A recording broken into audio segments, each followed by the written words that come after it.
Hello students, welcome back to my channel. आप देख रहे हैं स्टडी आईक्यू चैनल। तो आइए बात करते हैं आज के हमारे टॉपिक के बारे में। आज हम विज्ञान के अति महत्वपूर्ण 50 प्रश्नों के बारे में चर्चा करेंगे जो हर एग्जाम्स में पूछे जाते हैं। पहला क्वेश्चन है, निम्नलिखित में से हिंताजन्य रोग कौन सा है? तो इन तीनों में से जो स्कर्वी होती है वो एक हिंताजन्य रोग की श्रेणी में आता है। तो correct answer option C, scurvy. अगला क्वेश्चन है, हाइपोग्लाइसीमिया का अभिप्राय है। तो हाइपोग्लाइसीमिया जो होता है, जो ये रुधिर में निम्न शर्करा स्तर पाया जाता है, उसे ही हाइपोग्लाइसीमिया कहते हैं। Correct answer option D.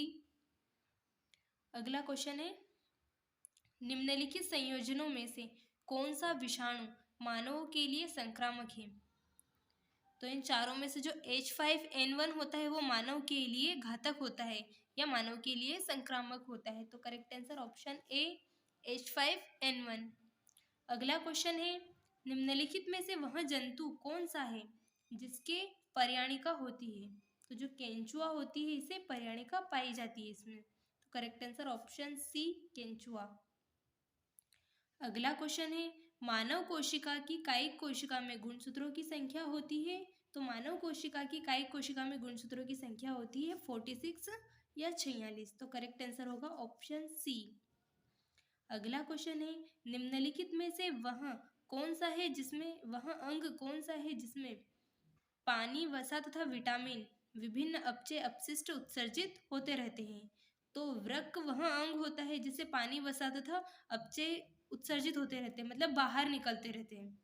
हमारे शरीर के जितने भी मतलब जो भी अपशिष्ट होता है, जो भी कूड़ा कचरा हमारे शरीर में होता है, तो वो वृक्क के द्वारा या किडनी के द्वारा उसको बाहर निकाला जाता है। तो करेक्ट आंसर ऑप्शन ए, मतलब किडनी से छान कर उसे अलग किया जाता है। अगला क्वेश्चन है, इंसुलिन में मौजूद ट्रेस धातु होती है? तो इंसुलिन में जस्ता धातु मौजूद होती है। करेक्ट आंसर ऑप्शन बी, जस्ता।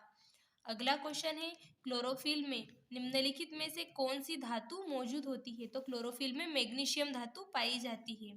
तो करेक्ट आंसर होगा ऑप्शन बी, मैग्नीशियम।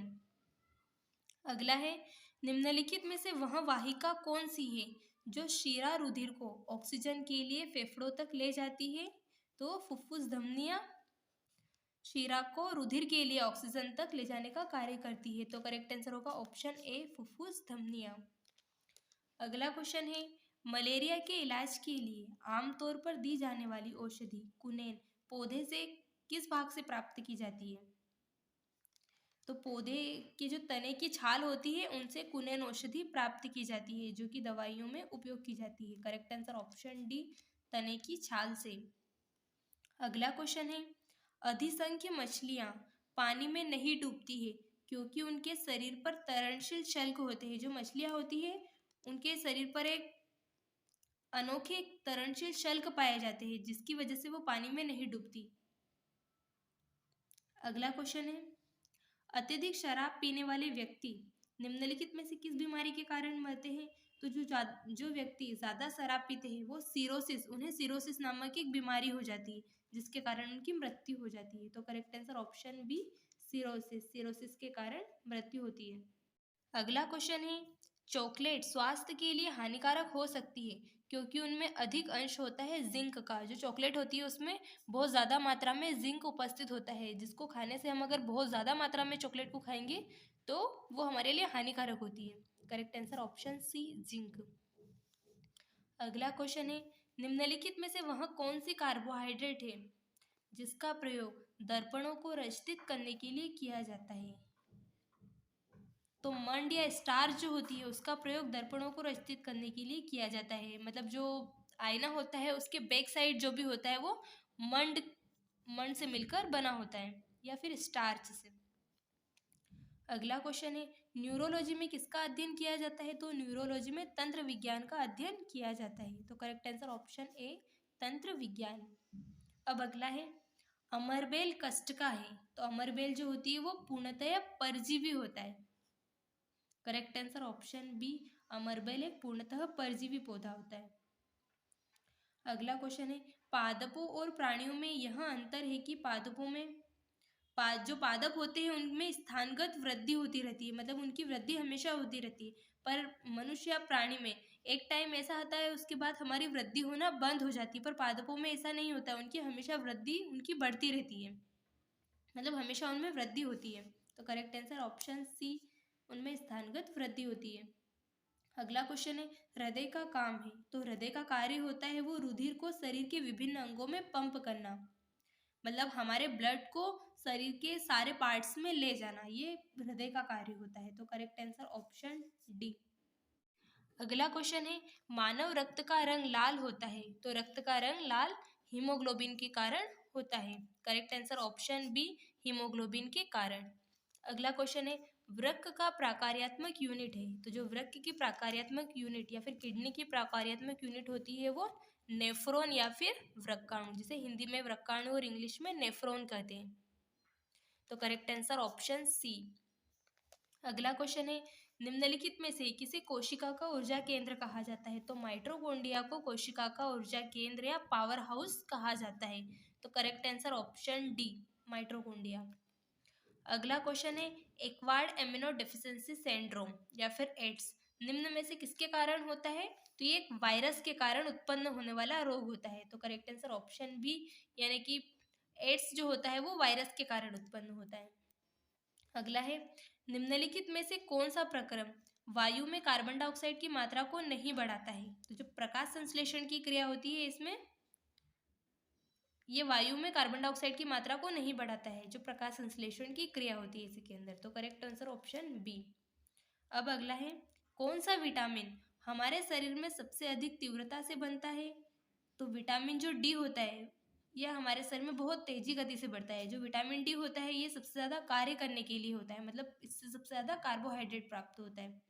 तो जो विटामिन डी होता है ये हमारे शरीर में सबसे अधिक तीव्रता से बहुत तेजी गति से बढ़ता है।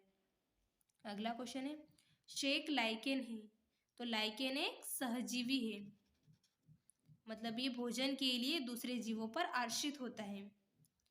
सहजीविता का अर्थ होता है कि वो पौधा या फिर वो जंतु जो कि अपने भोजन के लिए किसी अन्य के या किसी दूसरे पर निर्भर रहता है, तो उसे सहजीवी कहा जाता है। तो लाइकेन एक सहजीवी पौधा है, यानी कि अपने पोषण के लिए भोजन के लिए किसी दूसरे जीव पर आश्रित होता है। तो करेक्ट आंसर ऑप्शन डी, सहजीवी।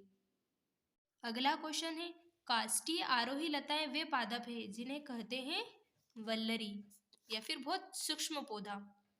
तो करेक्ट आंसर है ऑप्शन ए, वल्लरी। अगला क्वेश्चन है, मानव के कुल रक्त आयतन में प्लाज्मा का प्रतिशत लगभग कितना होता है, तो मानव के कुल रक्त आयतन में प्लाज्मा का प्रतिशत 60% होता है। तो करेक्ट आंसर ऑप्शन डी, 60%। अगला क्वेश्चन है, जीवाणु या बैक्टीरिया कौन सी बीमारी पैदा करने वाले जीव है, तो जीवाणु या फिर बैक्टीरिया तपेदिक बीमारी उत्पन्न करते हैं या यक्ष्मा जिसे कहते हैं। तो करेक्ट आंसर ऑप्शन डी। अगला क्वेश्चन है, मूत्र बनता है, तो मूत्र संग्राहक वाहिनियों के माध्यम से बनता है। तो करेक्ट आंसर ऑप्शन ए। अगला क्वेश्चन है, कालाजार ज्वर का संचरण होता है, तो कालाजार ज्वर का संचरण सिकता मक्खी के काटने से होता है। करेक्ट आंसर ऑप्शन सी, सिकता मक्खी के काटने से। अगला क्वेश्चन है, जामु फलक का दूसरा नाम है, तो जामु फलक का दूसरा नाम होता है जाम्बिका या फिर पटेला भी कह सकते हैं। तो करेक्ट आंसर ऑप्शन बी। अब अगला है, खाद्य पदार्थों के परिरक्षक के रूप में निम्नलिखित में से किसका प्रयोग किया जाता है, तो खाद्य पदार्थों के परिरक्षक के रूप में सोडियम बेंजोएट का प्रयोग किया जाता है। Correct answer option C, sodium benzoate. अगला क्वेश्चन है, आंतरिक संक्रमण तत्वों की कुल संख्या होती है, तो आंतरिक संक्रमण तत्वों की कुल संख्या 32 होती है। अगला है, नारा दो बूंद जिंदगी की किस कार्यक्रम के साथ संबंधित है, तो नारा दो बूंद जिंदगी की पल्स पोलियो के साथ संबंधित है। तो correct answer option C, pulse polio. अगला क्वेश्चन है, हमारे शरीर की किन कोशिकाओं में सबसे कम पुनर्योजी शक्ति होती है, तो हमारे शरीर की जो मस्तिष्क की हमारे ब्रेन की जो कोशिकाएं होती हैं उनमें सबसे कम पुनर्योजी शक्ति होती है। तो करेक्ट आंसर ऑप्शन ए, मस्तिष्क कोशिकाएं। अगला है, मानव हृदय में कितने वॉल्व होते हैं या कक्ष होते हैं, तो मानव हृदय में 2 वॉल्व या कक्ष होते हैं, एक दायां निलय और एक बायां निलय, राइट हेमिस्फीयर और लेफ्ट हेमिस्फीयर। अगला क्वेश्चन है, रोग प्रतिकारकों को उत्पन्न करने वाला सेल कौन सा है? तो रोग प्रतिकारकों को उत्पन्न करने वाला सेल है लिम्फोसाइट। मतलब हमारे शरीर में अगर कोई भी बीमारी होती है तो वो लिम्फोसाइट के कारण होती है, क्योंकि ये जो रोग करने वाले जीवाणु या विषाणु होते हैं उनको उत्पन्न करते हैं हमारे शरीर में। तो करेक्ट आंसर ऑप्शन सी। अगला है, डायस्टेटस एंजाइम का स्रोत है। तो डायस्टेटस एंजाइम का स्रोत होती है लार ग्रंथियां। करेक्ट आंसर ऑप्शन ए, लार ग्रंथि। अगला है, रक्त ए बी वर्ग वाला व्यक्ति ऐसे व्यक्ति को रक्तदान कर सकता है जिसके रक्त का वर्ग हो। मतलब ए बी जिसका ब्लड ग्रुप है वो केवल ए बी वालों को ही अपना ब्लड डोनेट कर सकता है। तो करेक्ट आंसर ऑप्शन सी। अगला क्वेश्चन है, तंतु आहार में शामिल है। तो तंतु आहार में सेल्यूलोज शामिल होता है। Correct answer option C, cellulose. अगला क्वेश्चन है, ट्यूबरकुलोसिस संक्रमण होता है। तो ट्यूबरकुलोसिस माइक्रोबैक्टीरियम ट्यूबरकुलोसिस द्वारा होता है। तो करेक्ट आंसर होगा ऑप्शन सी, माइक्रोबैक्टीरियम ट्यूबरकुलोसिस द्वारा। अगला है, मूत्र का असामान्य घटक है। तो मूत्र का असामान्य घटक एल्ब्यूमिन होता है। Correct answer option C, albumin. अब अगला है, वायरल संक्रमण से होने वाला रोग है। तो वायरल संक्रमण से जुकाम होता है जो कि एक दूसरे के संपर्क में आने से फैलता है। करेक्ट आंसर ऑप्शन सी, जुकाम। अगला है, पादपों में मूल रोमों द्वारा जल जिस प्राणी से अवशोषित किया जाता है वह कहलाती है परासरण। परासरण ही वह प्रक्रिया है जिसके द्वारा पादपों से मूल रोमों का अवशोषण किया जाता है। तो करेक्ट आंसर है ऑप्शन डी। आई होप आपको वीडियो पसंद आ रहा होगा। अगर वीडियो पसंद आए तो लाइक और सब्सक्राइब ज़रूर करना और अपने दोस्तों को शेयर भी करना। अगला क्वेश्चन है हमारा, पादप द्वारा बड़ी मात्रा में अपेक्षित तत्व है nitrogen. Correct answer option B, nitrogen. अगला क्वेश्चन है, हमारे शरीर को ऊर्जा निम्न में से कौन देता है? तो हमारे शरीर को ऊर्जा कार्बोहाइड्रेट के माध्यम से मिलती है। करेक्ट आंसर है ऑप्शन सी। अगला क्वेश्चन है, निम्न में से किस विवृत प्रकार का परिसंचरण तंत्र है? तो जो कॉकरोच और सिल्वर फिश होता है उसका परिसंचरण तंत्र एक विवृत प्रकार का होता है। तो करेक्ट आंसर होगा ऑप्शन सी। अगला क्वेश्चन है, निम्नलिखित में से किस तंतु में तंत्रिका तंत्र नहीं होता है? तो जो अमीबा होता है इसके अंदर तंत्रिका तंत्र नहीं पाया जाता है। करेक्ट आंसर है ऑप्शन सी, अमीबा। अगला क्वेश्चन है, निम्नलिखित में से कौन मलेरिया पैदा करता है? तो प्रोटोजोआ के कारण मलेरिया बीमारी उत्पन्न होती है। तो correct answer option C, protozoa. अगला है, जोड़ पर यूरिक एसिड क्रिस्टलों का एकत्र हो जाना कारण है गठिया रोग के कारण यूरिक एसिड में क्रिस्टल एकत्र हो जाते हैं। तो करेक्ट आंसर ऑप्शन ए। अगला क्वेश्चन है, नाइट्रोजनी आहार है। तो नाइट्रोजनी आहार वो एक प्रोटीन का एग्जाम्पल है। तो करेक्ट आंसर है ऑप्शन सी। आई होप आपको वीडियो पसंद आया होगा।